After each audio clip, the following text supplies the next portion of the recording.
Kasongo yeye. Badi wewe ndio nilikuwa nakuja kukuona. Nimekumiss. Unajua ulikuwa unakuja kwangu? Sahi tu. Lakini siku hizi babe unanipiga tu impromptu. Sasa unajua ni aje? Si mimi ni demu yako babe. Najua, lakini naenda home for kitu kama 2 weeks. Alafu ndio nikirudi tuachekiana. Wallahi babe, nakwambia ukweli.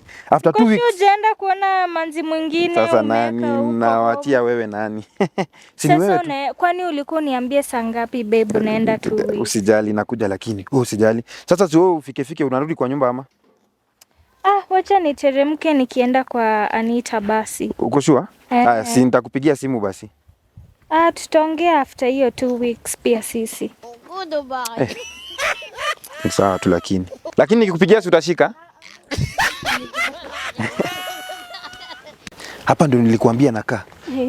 Na babe unanipenda? Nakupenda aje? Si unajua wewe si demu wangu. Mimi niko na bibi. Sasa mimi nafanya nini? Wewe si niko. How are you? Imagine kwa fan.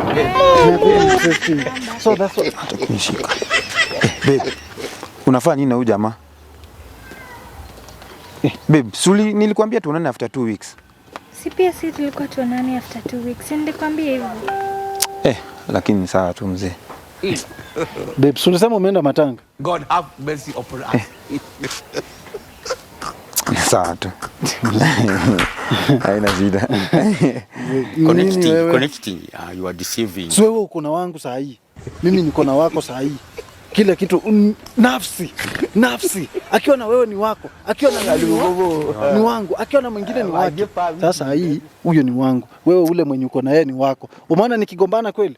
Umeona nikicomplain? Sasa nimemuuliza tu nimeona yenyewe alikuwa ameenda matanga. Hata mimi naona ako matanga ako mazishi. Sawa. Si ndio? Wewe ndio unazikwa? Sawa. Baba umejam? Usijajam. Sawa? Niko sawa. Haya.